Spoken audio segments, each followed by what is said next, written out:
जय श्री कृष्ण, राधे राधे। आज हम सुन रहे हैं वैशाख मास की वरुथनी एकादशी की व्रत कथा, पूजा की विधि, महत्व और पारण का समय। तो आइए वीडियो को शुरू करते हैं। हमारे हिंदू धर्म ग्रंथों के अनुसार वरुथनी एकादशी के दिन श्री हरि विष्णु की पूजा की जाती है। यह एकादशी लोक परलोक में सौभाग्य को देने वाली मानी गई है। वैशाख माह के कृष्ण पक्ष की यह एकादशी सब पापों को नष्ट करने वाली, सौभाग्य तथा अंत में मोक्ष को देने वाली मानी जाती है। ऐसा कहा जाता है कि कुरुक्षेत्र में सूर्य ग्रहण के समय एक मन स्वर्ण दान करने से जो फल मनुष्य को मिलता है, वही फल वरुथनी एकादशी का व्रत करने मात्र से प्राप्त हो जाता है। यदि कोई अभागिनी स्त्री इस व्रत को करे तो उसको सौभाग्य मिलता है। यह एकादशी 10,000 वर्ष, इतने वर्ष तक तप करने के बराबर फल देती है। इस एकादशी का व्रत करने का फल कन्यादान और अन्य दान करने के बराबर होता है। इस दिन खरबूजे का दान करना सबसे अधिक फलदायी माना जाता है। जो मनुष्य लोभ के वश होकर कन्या का धन लेते हैं, वे प्रलय काल तक नरक में वास करते हैं, या फिर यूं कहिए कि उनको अगले जन्म में बिलाव का जन्म लेना पड़ता है। जो मनुष्य प्रेम एवं धन के सहित कन्या का दान करते हैं, उनके पुण्य को चित्रगुप्त जी भी लिखने में असमर्थ हैं। उनको कन्यादान का फल मिलता है। इस बार वरुथनी एकादशी 16 अप्रैल दिन रविवार को पड़ेगी। एकादशी तिथि के दिन श्री हरि की पूजा का शुभ समय रहेगा 7:32 से सुबह 10:45 तक शुभ मुहूर्त है। इस मुहूर्त में आप अपने इस एकादशी व्रत का पूजन कीजिए। जो लोग 16 अप्रैल को वरुथनी एकादशी का व्रत रखेंगे, वे लोग 17 अप्रैल सोमवार को इस व्रत का पारण कर सकेंगे। वरुथनी एकादशी व्रत के पारण का शुभ समय रहेगा सुबह 5:54 से सुबह 8:29 तक है। इस दिन द्वादशी तिथि का समापन दोपहर 3:46 पर होगा। वरुथनी एकादशी व्रत के दिन भगवान विष्णु के वराह स्वरूप की पूजा की जाती है। राजा मानधाता ने मथुरा में जाकर भगवान विष्णु के वराह स्वरूप की पूजा की थी। तब उनको दोबारा से अच्छा शरीर प्राप्त हुआ था। इससे व्यक्ति के अंदर का डर समाप्त होता है। मृत्यु के बाद स्वर्ग में स्थान प्राप्त होता है। अब जानते हैं वरुथनी एकादशी के दिन पूजा किस प्रकार करें।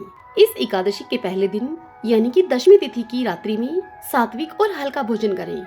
एकादशी के दिन सुबह सूर्योदय से पहले उठकर शौच आदि कार्यों से निवृत्त होकर स्नान करके स्वच्छ वस्त्र धारण कर लें और अपने व्रत का संकल्प लें।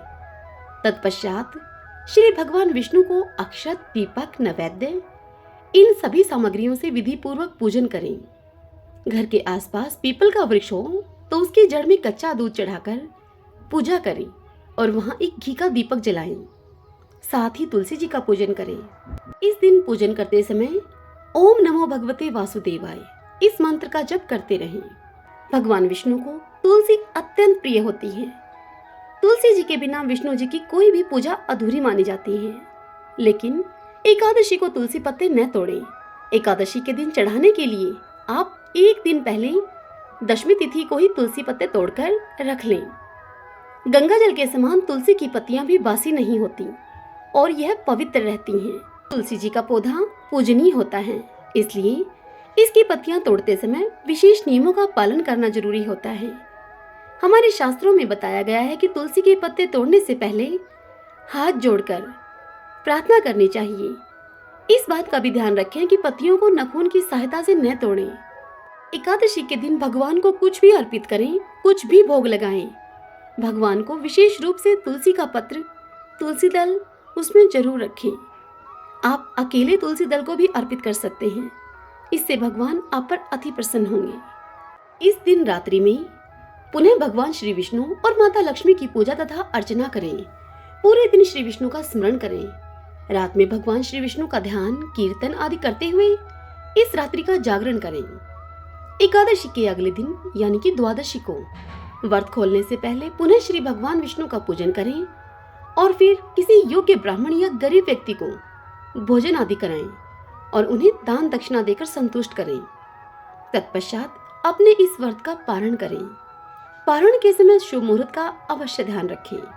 उसी समय अपने इस व्रत का पारण करें। एकादशी व्रत के दिन अगर हो सके तो एक ही बार फलाहार करें। आइए अब इस व्रत की कथा सुनते हैं। सभी बोलिए विष्णु भगवान की जय। ओम नमो भगवते वासुदेवाय। एक समय युधिष्ठिर ने वासुदेव श्री कृष्ण से पूछा कि हे वासुदेव, आपको नमस्कार है। वैशाख माह के कृष्ण पक्ष में किस नाम की एकादशी होती है, उसकी महिमा बताइए। तब भगवान श्री कृष्ण उनसे बोले कि हे राजन, वैशाख कृष्ण पक्ष की एकादशी वरुथनी के नाम से प्रसिद्ध है। यह इस लोक और परलोक में भी सौभाग्य को प्रदान करने वाली है। वरुथनी के व्रत से ही सदा सौख्य का लाभ और पाप की हानि होती है। यह समस्त लोगों को भोग और मोक्ष प्रदान करने वाली है। वरुथनी के ही व्रत से मानधाता तथा धुंधुमार आदि अनेक राजा स्वर्गलोक को प्राप्त हुए हैं। वरुथनी एकादशी बड़ी ही पावन है। प्राचीन काल में नर्मदा नदी के तट पर मानधाता नाम का एक राजा राज्य करता था। वह राजा बहुत ही धार्मिक विचारों के साथ दानी भी था। वह राजा हमेशा भगवान का ध्यान करते हुए पूजा में लीन रहता था। एक बार राजा मानधाता जंगल में तपस्या कर रहे थे तो वहां पर एक भालू आया और वह भालू राजा के पैर को खाने लगा। अब थोड़ी देर के बाद वह भालू राजा को घसीटकर घने जंगल में लेकर गया।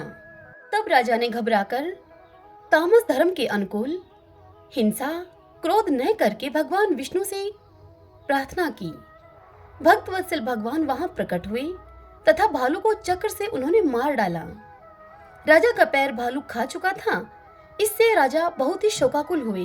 व्याकुल होकर राजा ने भगवान विष्णु से पूछा, हे प्रभु, मेरे शारीरिक और मानसिक कष्ट से मुझे कब छुटकारा मिलेगा?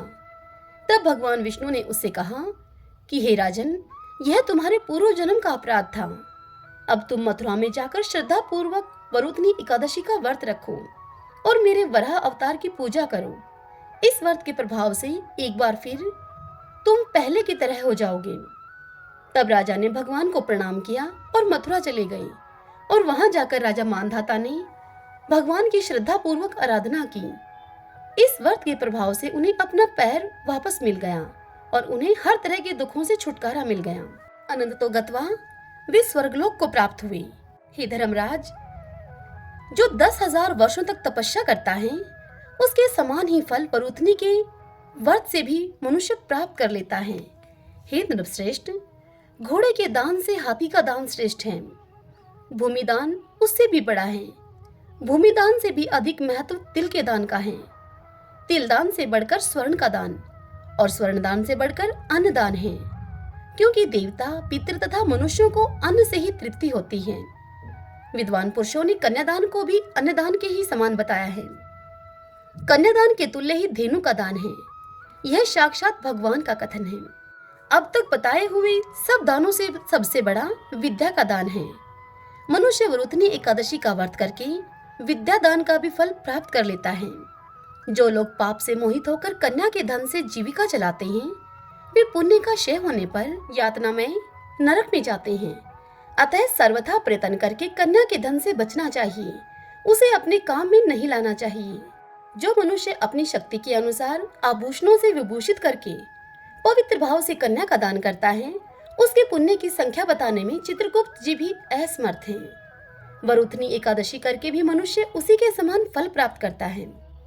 व्रत करने वाला वैष्णव पुरुष दशमी तिथि को कांस, उड़द, मसूर, चना, कोदी, शाक, मधु, दूसरों का अन्न, 2 बार भोजन करना तथा मैथुन, इन 10 वस्तुओं का परित्याग कर दें। एकादशी को जुआ खेलना, नींद लेना, पान खाना, दातुन करना, दूसरे की निंदा करना, चुगली करना, चोरी, हिंसा, मैथुन, क्रोध और असत्य भाषण करना, इन 11 बातों को त्याग दें। द्वादशी को कांस, उड़द, शराब, मधु, तेल, पतितों से वार्तालाप करना, व्यायाम, परदेश गमन करना, 2 बार भोजन करना, मथुन, बैल की पीठ पर सवारी करना और मसूर, इन 12 वस्तुओं का त्याग करें। हे राजन, इस विधि से वरुथनी एकादशी की जाती है। रात को जागरण करके जो भगवान मधुसूदन का पूजन करते हैं, वे सब पापों से मुक्त होकर परम गति को प्राप्त होते हैं। अतः पाप भीरु मनुष्यों को पूर्ण प्रयत्न करके इस एकादशी का व्रत करना चाहिए। यमराज से डरने वाला मनुष्य अवश्य वरुथनी एकादशी का व्रत करे। हे राजन, इसे पढ़ने और सुनने से सहस्त्र गौदान का फल मिलता है और मनुष्य समस्त पापों से मुक्त होकर विष्णु लोक में प्रतिष्ठित होता है। ओम नमो भगवते वासुदेवाय।